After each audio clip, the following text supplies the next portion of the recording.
घरोघरी मातीच्या चुली या मालिकेच्या आजच्या भागामध्ये जानकी आता त्या माणसाने सांगितल्याप्रमाणे आता त्या आपल्या घरासमोर जी गल्ली आहे तर तिच्या बाजूला जी कार उभी आहे तर तेथे येते आणि तेथे जी टोपली गाडी शेजारी टाकलेली आहे तर ती मुद्दाम आता त्या गुंड्याला फसवते पैसे म्हणून. आता तिने त्या पॉकेटमध्ये जे काही कागदांचे भरलेल पॉकेट आणलेले असते आणि तेव्हा आता जानकीसुद्धा अगदी हुशार असते बरोबर त्या गुंडाला चकवा देण्या यासाठी. तिथे आता पॉकेट भरून पैसे दिल्याचे नाटक करते तेव्हा तो गुंड बघतच असतो तो तिच्या पाठला करत तिच्या मागे चाललेला असतो. तेव्हा जानकी आता विचार करते आणि आता नक्की हा आपल्याला पुरावे देईल कारण याने मागच्या वेळेस फसवले होते. 1,00,000 रुपये देऊन सुद्धा याने पुरावे दिले नाही, मग यावेळी सुद्धा तो आपल्याला फसवेल म्हणून जानकी आता तो जो काही आता कागदाने भरलेला जो पुडा आहे तर तो त्या टोपलीमध्ये टाकायला येते. जानकीला मात्र त्या गुंडाच बोलणं आठवते की झेप बघ त्या टोपलीमध्ये पैसे ठेवायचे आणि पैसे ठेवून तू जात असताने मागे वळून सुद्धा बघायचे नाही म्हणून जानकी आता लगेच त्या टोपलीमध्ये ते पॉकेट ठेवते आणि तेथून जाण्याच नाटक करते. परंतु आता जानकी तेथेच एका जी चाकाची गाडी आहे तर त्यामागे लपलेली असते आणि ती मुद्दाम आता बघत असते की नक्की तो माणूस येतो की काय आणि पैसे घेऊन जातो की काय. मात्र तो माणूस येतो आणि त्यातून ते पैशाचे पॉकेट घेतो आणि तेवढ्यात जानकी त्याला डोकावून बघतच असते तर जानकीच्या मागून ऋषिकेश येतो. ऋषिकेश म्हणतो की जानकी, तर जानकी इतकी घाबरते आणि अगदी दचकून ती उभी राहते, मागे वळून बघते तर ऋषिकेश असतो. ऋषिकेश आता जानकीला विचारतो की तू तर देवळात जाणार होतीस. तेव्हा जानकी आता ऋषिकेशला काय उत्तर द्यायचं हे काही तिला कळत नाही. ती खूप घाबरलेली असते आणि टेन्शनमध्ये सुद्धा खूप असते. जानकी म्हणते की ऋषिकेश. तेव्हा आता ऋषिकेश चिडलेला असतो. ऋषिकेश म्हणतो की काय ऋषिकेश, मला खसवलेस तू, माझ्याशी खोट बोलून इकडे आली. तुम्हाला काय सांगितलं की देवळात जाते म्हणून आणि तू तर इकडे आली. तेव्हा आता जानकी म्हणते की नाही ऋषिकेश प्लीज गैरसमज करून घेऊ नकाश. म्हणत असतो की हे बघ मला पूर्ण खात्री आहे की तू आज त्याच माणसाला भेटायला आली असेल. नक्की तो माणूस कुठे आहे मला सांग. तेव्हा आता जानकी ऋषिकेशला म्हणते की हे बघा शांत रहा, माणूस इथे आलेला आहे आणि तो बघा. तेव्हा तो माणूस आता जानकीने जे काही पैशाच पॉकेट दिलेला आहे तर तोचे उचकतच असतो आणि उचकत असतानी त्यामधून आता कागदाच्या पूर्णपणे चिठोया ह्या नोटाप्रमाणे निघतात. तर ऋषिकेश बघतो आणि जोरात त्या माणसावर ओरडतो की ये थांब म्हणून. तेव्हा तो बघतो आणि लगेच तिथून धुवून ठोकतो. ऋषिकेश त्याच्या मागे धावत जात असतो तर जानकी ऋषिकेशला आवाज देते की म्हणते की ऋषिकेश थांबा, त्याच्या मागे धावतच असतो. तर जानकी ओरडत असते की ऋषिकेश थांबा थांबा. तेवढ्यात आता तो माणूस एक गाडी आहे चाकाची त्या ऋषिकेशच्या अंगावर ढकलून देतो आणि ऋषिकेश त्याला ते पडतो, खाली पडतो. जानकी धावतच ऋषिकेश जवळ येते तेवढ्यात तो माणूस निसटून जातो. तेव्हा ऋषिकेश जानकीवरच ओरडतो की सटकला ना तो माणूस. आणि हे बघ जानकी, तुझ्यामुळे झाले हे सर्व. तुला स्पष्टपणे सांगतो की त्या माणसाने पुरावे ठेवलेले नसणार. आता जानकी म्हणते की अहो पण आता काय करायचे. तर ऋषिकेश म्हणतो की काय करायचं म्हणजे काय, तू एक काम कर, तू या बाजूला शोध आणि मी त्या बाजूला शोधतो. जानकी ह्या साईटला शोधायला येते तेवढ्यात तिला समोर तो माणूस धावतानी दिसतो. जानकी जोरात ए थांब असं त्याच्यावर ओरडते. जानकी आता त्या माणसाची गचंडी धरते. त्याच्या तोंडावर जो काही मास्क आहे ते जे काही काळ त्याने टाकलेले आहे ते काढण्यात ती हिसकावून घेण्याचा प्रयत्न करते. त्याच्याशी झटापट करत असते. मात्र आता जानकी अगदी 1-2 हात त्याच्याशी करण्याचा प्रयत्न करते. परंतु तो माणूस आता चलाक भरतो. तो लगेच जानकीच्या डोळ्यामध्ये माती उडवतो आणि तेथून परत तो ढुंड ठोकतो. जानकीच्या डोळ्याला खूप त्रास होत असतो. कारण माती गेलेली असते. आपले डोळे चोळत चोळत पुन्हा त्याच्या मागे जात असते. मात्र आता जानकी ही पळता पळता खाली पडते आणि तिच्याजवळ मात्र जेव्हा ती खाली पडते तर एखादा दंडुका ठेवलेला असतो आणि आता तो लोखंडचा दांडका आहे. तर जानकी तो उचलते, जोरात तो दांडका त्याच्या अंगावर फेकून मारते. तेव्हा आता तो पायांना लागून तो माणूस शेवटी खाली पडतो. मात्र जानकी त्याच्या मागे पळतच असते. आणि कोण आहेस तू, कोण आहेस असे बोलून जानकी जोरात आता त्याला हिसकावते. त्याच्या चेहऱ्यावर जो काही आता तो काळ्या कपड्या आहे ना, तर जानकी बाजूला करते आणि त्याला चांगली आता जाब विचारते. जेव्हा आता जे काही केस मोकळे होतात तर तो दुसरा तिसरा माणूस नसतो, तो व्यक्ती नसतो, तर ही ऐश्वर्या असते. ऐश्वर्या जानकीला खसवत असतेला बघून आता जानकीला खूप मोठा एक धक्का बसलेला असतो. जानकीच्या पायाखालची जमीन सरकते. म्हणजे जिच्यावर आता जानकीला संशय होता तीच हे सर्व कारस्थान करत आहे. हे सगळं काही आता जानकी समोर येते. जानकी तिच्याकडे बघतच असते आणि ऐश्वर्या तिच्याकडे. जानकी म्हणते की ऐश्वर्या, तू अगं मला वाटलंच होतं की या सगळ्याच्या मागे तूच असणार म्हणून. जानकीला पूर्णपणे घाम फुटलेला असतो. जानकी म्हणते की लाज कशी वाटली नाही ऐश्वर्या तुला हे सर्व करताने? क्या खालच्या पातळीला तू गेलीस आणि तुला हे सगळे पैसे उकळण्यासाठी लाज कशी वाटली नाही? तेव्हा आता ऐश्वर्या घाबरलेली असते. ऐश्वर्या म्हणते की जानकी हे बघ, परंतु जानकी म्हणते की बास कर, एकही शब्द तू आता बोलू नकोस. आता मात्र माझा पूर्णपणे विश्वास बसलेला आहे. संशय होताना तो खात्रीत बदललेला आहे, कारण तूच त्या बाईला आपल्या घरामध्ये घेऊन आलीस. यामागे खरी सूत्रधार तूच आहेस. ऐश्वर्या मुद्दाम खोट बोलते. ऐश्वर्या म्हणते की जानकी हे बघ, असं मी काही केलेले नाही. जानकी म्हणते की हो का? जेव्हा मांजर तर ही डोळे बंद करून दूध पिते तेव्हा तिला कळतच नसतं, सगळं जग आपल्याकडे बघते म्हणूनच. मग तू एक मूर्ख मांजर आहेस काय? ऐश्वर्या, तुला काय वाटलं होतं की तुझं हे कारस्थान महाला कळणार नाही म्हणून? तू एक गोष्ट लक्षात घे, आज जेव्हा ती बाई आणि तू एकमेकींशी बोलत होतात तेव्हा एकत्र तुम्हाला दोघींना मी बघितलं होतं. मात्र माझा संशय खरा ठरला होता.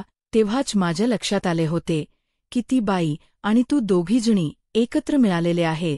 म्हणून हे बघ, सत्य फार काळ टिकून राहत नाही. हे बघ ऐश्वर्या, तू कितीही खोट बोलण्याचा प्रयत्न केली आणि सर्वांना फसवायला जरी गेली, शेवटी ते सत्य ही सर्वांच्या समोर उघडकीस येतेच. आणि आता हे जर सत्य आहे ना, तर ते मी सगळ्यांच्या समोर आणणार आहे. ही गोष्ट लक्षात घे. आता ऐश्वर्या खूप घाबरते. ऐश्वर्या आता जानकीला धमकी देत असते की हे बघ, तू असं काही करणार नाहीस आणि जर तू हे सर्व असं केलं तर ते तुला खूप महागात पडेल. तेव्हा आता जानकी घाबरत नसते. जानकी म्हणते की काय महागात पडेल? कुणाला तू धमक्या देते? या अगोदर सुद्धा ऐश्वर्या मी तुला सावध केलं होतं. श्रीकृष्ण आणि शिशुपाल या दोघांची गोष्ट मी सांगितली होती. सांगितलं सुद्धा होतं की शिशुपालाचे 99 अपराध माफ केले गेले होते. तू 100वा या अपराध होता, तर त्या 100वा आपण आहे ना, तेव्हा त्याचा अगदी अंत झाला आणि तसाच हा तुझा 100वा अपराध आहे. ऐश्वर्या, एक गोष्ट लक्षात घे की तुझ्या पापांचा घडा आता भरलेला आहे. आता याची शिक्षा तर तुला मिळेलच आणि याचा निकाल लागेल.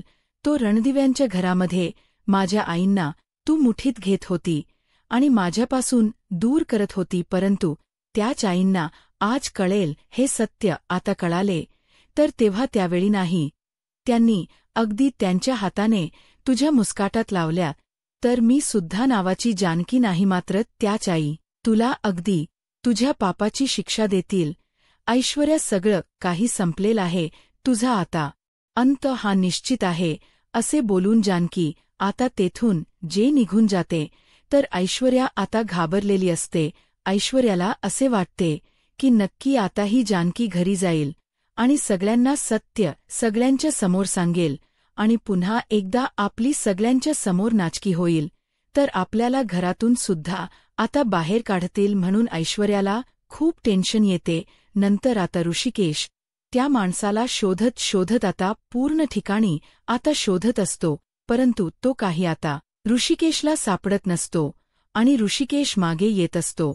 आणि तेवढ्यात समोरून त्याला जानकी येताना दिसते. जानकी अगदी रागातच घरी जात असते. ऋषिकेश तिच्याकडे बघतो आणि धावतच तिच्याजवळ येतो. धावतच जानकी जवळ येऊन जानकीला विचारतो की जानकी, अगं काय झाले, सापडला का तो माणूस की पळून गेला? ऋषिकेश ऐकून घेत नाही. ऋषिकेश म्हणतो की जानकी, मी तुला सांगितलं होतं की तो माणूस तुला फसवतो म्हणून ऐकतच नाही.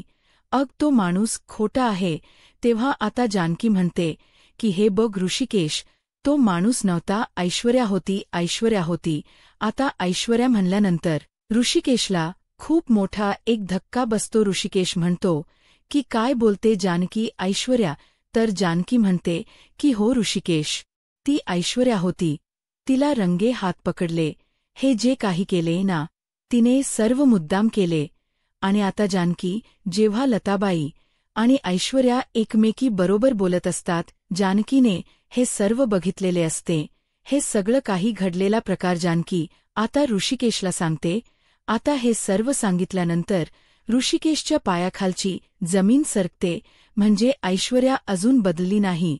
तर तेव्हा आता जानकी म्हणते की हे बघा, मी त्या आता ऐश्वर्याला नाही सोडणार. तिच्या पापाची शिक्षा मात्र मी तिला देणारच. पापाचा पाढा आहे, तर सगळ्यांच्या समोर मी तिला वाचायला लावणार आहे. तर आता हे सगळं काही ऐकल्यानंतर ऋषिकेश म्हणतो की जानकी, तू हे सर्व करणार आहेस, परंतु त्यासाठी तुझ्याकडे पुरावा आहे का? हे बघ जानकी, तू तिला कितीही रंगे हात पकडले असेल तरीसुद्धा तुझ्याकडे कोणताही पुरावा नाही. म्हणून हे बघ, ऐश्वर्याने हे सगळं का केलं, कशासाठी केले, हे आपल्याला काहीच माहिती नाही. म्हणून हे बघ, तिच्या आणि त्या पार्वतीचा काय संबंध आहे, हे सगळं काही आपल्याला सिद्ध करायला हवे. आता जानकी म्हणते की हे बघा ऋषिके, ते कसे, ते खरंच मला काही माहिती नाही, परंतु आता हे सगळं काही आहे तर ते मी सिद्ध करणारच. त्याशिवाय मात्र मी शांत नाही बसणार. आता राज, जानकी आणि ऋषिकेश घरी यायला निघलेले असतात. अंकी आता खूप पेटून उठलेली असते की ऐश्वर्या जे काही वागली, तिने आतापर्यंत खूप चुका तर केल्या, परंतु हातीची शेवटची चूक असेल. यापुढे तिला आता माफ करायचे नाही, असे ती आता ठरवते. त्यानंतर आता इकडे सारंग हा ऐश्वर्या घरात नाही म्हणून ऐश्वर्याला शोधत असतो, परंतु इतक्या रात्री ऐश्वर्या कुठे गेले असतील म्हणून त्याला टेन्शन येते. तो ऐश्वर्याला फोन करत असतो, परंतु ऐश्वर्याचा फोन सुद्धा लागत नसतो. तेवढ्यात ऐश्वर्या दरवाजा उघडून अगदी तो वेश बदलून घरात येते आणि खूप घाबरलेली असते. आणि माय गॉड, आता मी काय करू? तेव्हा आता सारंग तिला विचारतो की काय हो ऐश्वर, या काय झाले, ठीक तर आहात ना? तर ऐश्वर्या सारंगवरच चिडते. सारंग्याला म्हणते की हे बघा, तुम्ही गप्प बसा, मी तुम्हाला सगळं काही सांगते. तर खूप मोठा घोळ होऊन बसलेला आहे. आता सारंग घाबरतो. सारंग म्हणतो की घोळ झाला म्हणजे नक्की काय झालं, ऐश्वर्या सांगा बरं काय झाले. तेव्हा आता ऐश्वर्या म्हणते की हे बघा सारंग, आपल्याला एक खूप महत्त्वाचं काम करायचं.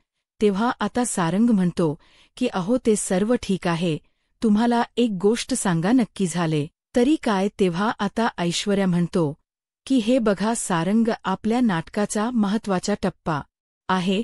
तू आता काही जरी झाले तर उद्या आपल्याला घरामध्ये एक असा मोठा धमाका करावा लागणार आहे. शिवाय आपला हा जो काही प्लॅन आहे तो वर्क नाही होऊ शकत. आता सारंग म्हणतो की अहो ऐश्वर्या, तुम्ही नेमकं काय बोलतात, हे मला काही कळत नाही. नेमकं काय आणि कसे याबद्दल मला समजावून सांगा बरं. ऐश्वर्या खूप घाबरलेली असते आणि घाबरतच ती सार म्हणते, हे बघा जरा शांत व्हा, मी तुम्हाला सगळं काही सांगते. मात्र आता हे जे काही जानकीने बघितलं या सगळ्यातून आता ऐश्वर्या स्वतःला बाहेर काढण्यासाठी सारंगला जो काही पुढे प्लॅन करायचा आहे ते सगळं काही सांगते. तेव्हा सारंग मात्र आता हे सर्व ऐकल्यानंतर त्याला तर धक्काच बसतो. तो पूर्णपणे घाबरून जातो आणि तो ऐश्वर्याला म्हणतो की हे सगळं करायचं आहे का. तेव्हा आता ऐश्वर्या म्हणते की हो, आणि हे सगळं आपल्याला करावंच लागेल, ते पण आजच्या आजच. आता दोघांना काय करायचे आहे याबद्दल सगळं ही ऐश्वर्याने समजावलेले असते. परंतु मित्रांनो, आता सारंगच मन तयार नसतं, पण तरी सुद्धा ऐश्वर्यासाठी तो ऐकायला तयार होतो. आणि शेवटी ऐश्वर्या आणि सारंग जेव्हा घरातील सगळेजण झोपलेले असतात, पूर्ण अंधार असतो, आणि आता चोर पावलांनी ते आपल्या रूममधून बाहेर येतात. आता ऐश्वर्या आणि सारंग हे नाना आणि सुमित्रा ज्या रूममध्ये झोपलेले आहे, तर तेथे अगदी चोर पावलांनी येतात. दरवाजा उघडतात. नाना आणि सुमित्रा झोपी गेलेले असतात. तेव्हा ऐश्वर्या दरवाजा उघडून अगदी हळूच पावलांनी आत येत असते आणि तिच्यासोबत सारंग सुद्धा असतो. ऐश्वर्या सारंगला खुणावते की ते दोघे झोपलेले आहेत म्हणून. मात्र आता ऐश्वर्या ह्या सुमित्राच्या कपाटामधून काहीतरी चोरत असते, काहीतरी चोरून ती घेत असते. आणि सारंग हा दरवाजात उभा राहून कोणी आले की काही हे बघत असतो. परंतु आता सुमित्रा आणि नाना या दोघांची रूम जिन्याच्या खालच्या त्या रूममध्ये असते. आणि आता जिन्यावर जी काही आता जानकी उभी आहे, जानकीला जाग आलेली असते आणि जानकी उठून तिथे उभी असते. परंतु तिची सावली मात्र सारंगला दिसते. सारंग खूप घाबरून जातो, कारण नक्की जानकी वहिनी उठली आहे हे त्याच्या लक्षात येते आणि तो पूर्णपणे घाबरून गेलेला असतो. आणि जानकीच्या सावलीकडे तो एकटक बघत असतो. आता जानकी खाली येताने त्याला दिसते, कारण त्याची सावली आता स्पष्ट सारंगला दिसत असते. सारंग आणखीनच घाबरून जातो. जानकीला कसला तरी संशय आलेला असतो आणि ती बारकाईने बघत असते. तेव्हा सारंग चोरून तिच्याकडे बघत असतो की ही नक्की काय करते, कुठे जाते आणि घरामध्ये गेली की नाही म्हणून. तो अगदी चोर पावलाने जानकीला डोकावून बघत असतो. तेवढ्यात सारंग जिन्याजवळ उभाच असतो आणि तेवढ्यात जानकीच लक्ष राहते. जानकी लगेच म्हणते की सारंग भाऊजी. तेव्हा सारंग तर पूर्णपणे घाबरलेला असतो आणि काय असं म्हणतो. आणखी विचारते की सारंग भाऊजी, तुम्ही इथे काय करतात. तर सारंगला काय उत्तर देऊ आणि काही नाही त्याच्या लक्षात येत नाही. तो सगळं काही अगदी गडबडून जातो, मम करत असतो आणि जानकी खाली येऊ नये म्हणून धावतच तो पुन्हा जिन्यावर येतो. आणि वहिनी अगं. तेव्हा आता जानकी विचारते की सारंग भाऊजी अहो काय झाले. तेव्हा सारंग मुद्दाम खोट बोलतो, कारण ऐश्वर्या आता आईंच्या रूममध्ये आहे आणि जानकी वहिनी तिकडे जायला नकोय म्हणून. तो आता मुद्दाम जानकीशी खोट बोलतो की वहिनी हे बघ, मला तहान लागली होती म्हणून मी पाणी प्यायला आलो होतो. आणि काय अगं वहिनी काय झाले, तू इतक्या रात्री कशी अशी जागी आहेस. तेव्हा आता जानकी म्हणते की मला कुणाची तरी चाहल लागली होती म्हणून मी इथे बघायला आले होते. तेव्हा आता सारे म्हणतो की अगं वहिनी मीच होतो, पाणी प्यायला आलो होतो. अगं मीच पाणी प्यायला जात होतो, नक्की माझीच चावल असेल. तेव्हा आता काय वहिनी काय, तू पण कसला विचार करते. रात्रीचा कोणी माणूस कशाला येईल आणि पाणी प्यायला सुद्धा जाऊ नये का, म्हणजे माणस फिरत नाही का. तेव्हा जानकी म्हणते की हो, घरामध्ये माणस फिरू शकतात. तू अहो सारंग भाऊजी, हल्ली आपल्या घरामध्ये संशयाची भूत फिरायला लागलीत. एक गोष्ट लक्षात घ्या की मी कायम सावधच असते, पण आता माझ्यावर माझा कुणावरच विश्वास राहिलेला नाही, अगदी तुमच्यावर सुद्धा नाही. तेव्हा आता सारंग घाबरत असतो आणि खाली मान घालून तो आता बघत असतो. मात्र आता जानकी ही पुन्हा रूममध्ये जायला निघते सारंगकडे रागाने बघत. परंतु तेव्हा तिच्या आईंच्या रूमकडे लक्ष जाते आणि आईंच्या रूमचा दरवाजा उघडा का आहे असं आता जानकीच्या लक्षात येते. सारंगला विचारते की काय झाले, आई आणि नाना यांचा दरवाजा का उघडा आहे. घाबरतो सारंग म्हणतो की काय उघडा आहे. जानकी म्हणते की हो बघा ना, तिकडे प्रकाश पडतोय बाहेर. सारंग म्हणते की हो का, थांबा मी लावून येतो. तर जानकी म्हणते की नका, तुम्ही जाऊ नका, मगाशीच तुमच्या लक्षात यायला हवे होते. तर ऐश्वर्याच्या कानावर आता जानकीचा आवाज येतो. ऐश्वर्या आता लगेच सतर्क होते, घाबरते. सारंग तर पूर्णपणे घाबरून गेलेला असतो. त्याला आता एकच भीती असते की जर जानकी वहिनीने आता ऐश्वर्याला त्या रूममध्ये जे काही आपण प्लॅन करत आहोत तर त्या प्लॅन करतानी जर बघितले तर मात्र आता अवघडच होईल. म्हणून सारंग पूर्णपणे घाबरून लाल झालेला असतो, पूर्णपणे घाम फुटलेला असतो. तो मनात म्हणतो की अरे देवा, जानकी वहिनी तर ऐश्वर्याला खोलीमध्ये पकडले.